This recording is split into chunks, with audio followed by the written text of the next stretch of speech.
We are starting to get voices from the outside world condemning what happened in the election of the 2021 election, where elections were stolen, where elections were so violent. The recent one is the EFF president Julius Malema, who came out to call out General Kaguta Museveni and the Ugandan government for being violent and abusing human rights. In fact, Julius Malema said these statements. The 2026 Ugandan general election was marked by a nationwide internet blackout, repression of civil society, violence against opposition supporters, and the suppression of independent media and communication. Just days before the vote, the Uganda Communications Commission ordered the shutdown of internet and mobile service in a brazen attempt to blind citizens to the democratic processes and undermine transparency at the crucial moment when information is needed.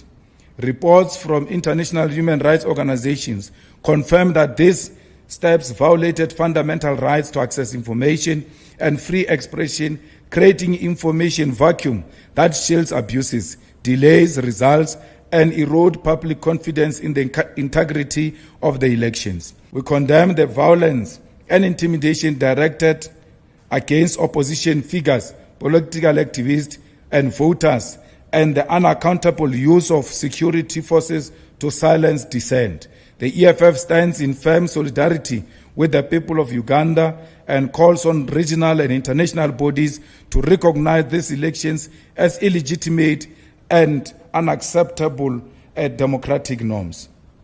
That is Julius Malema. When we hear statements from the outside world, it means that the plight of Uganda is being understood by those around us. And I keep on telling people that there is no revolution or there is no fighting for humanity that has ever been concluded without foreign powers or foreign incitement.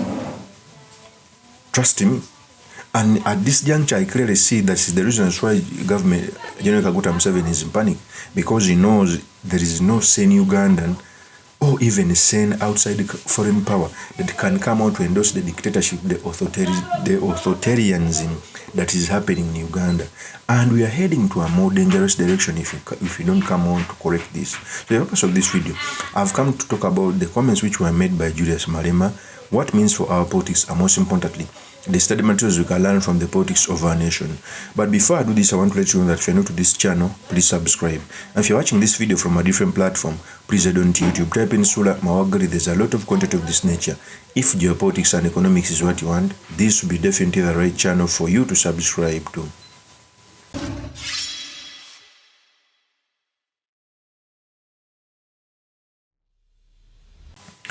First of all, Julius Malema has always been consistent when it comes to human rights and the governance in Uganda. It's not the first time he's coming out to talk about the bad governance in Uganda. It's the leadership you want. In fact, very many people masquerade as pan-Africanist when them themselves are one of the disgrace in their own countries. You know, Museveni normally talks about pan-Africanism, but yet he is an authoritarian in his own country. He practices tribalism in different government entities. People like Julius Malema advocates for pan-Africanicity, if that's the language, to an extent of commenting about the bad things in the country. Very many opposition leaders across the globe cannot even come out to add their voice on what is happening in Uganda, yet they have eyes and they see. In fact, to show that Julius Malema has not been consistent, even after the 2021 election, Julius Malema commented about it, and he told these people off that they should stop mistreating opposition members and stop abusing human rights. BOBI Wine is an enemy of the old man in Uganda, Museveni. Museveni firstly must go and rest all his oversized suits as well, because it's a big problem. The man must just go. BOBI Wine is an inspiration. BOBI Wine is like Nelson Chamisa. We never said we don't agree with Chamisa's politics. Ideologically we disagree, but the ability of the young to stand up is an inspiration to us. That's what we exist for as the EFF. We want to inspire the youth. We want to inspire Africans to challenge the status quo. So Bobi Wine is a brother to us. We want him to fight more, and he must never be discouraged by the old man. Age is on his side. He must know that even if he doesn't win against this dictatorship, nature will resolve his problem soon. He doesn't have a problem at all. He must soldier on. If he can't defeat him through using the state institutions and democratic processes, nature will resolve the man. There is no any old man who's going to win against the youth. I told Zuma that. I said to him, what you don't know is that we have time on our side. You will be watching us on TV, sitting at home in the villages there looking after cattle, when we'll still be running here. We're still running. For sure, Makanda Kanda is watching today, wherever he is. We're still running the show. I told him, why? We've got age on our side. Bobi Wine has got age on his side. We agree with him.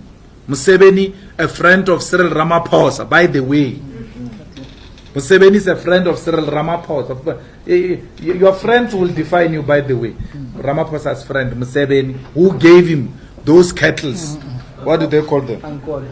Angol cattle. Now they are in-laws. No, they are not in-laws. That young man married in Uganda, and then Museveni went to the wedding because of, firstly, the courtesy of presidents, but secondly, because they are friends. They know each other. Museveni writes about it, that I've known this guy for some time. I even gave him cattle. So, Bobi Wine, soldier on, young man. Victory is certain. Thank you.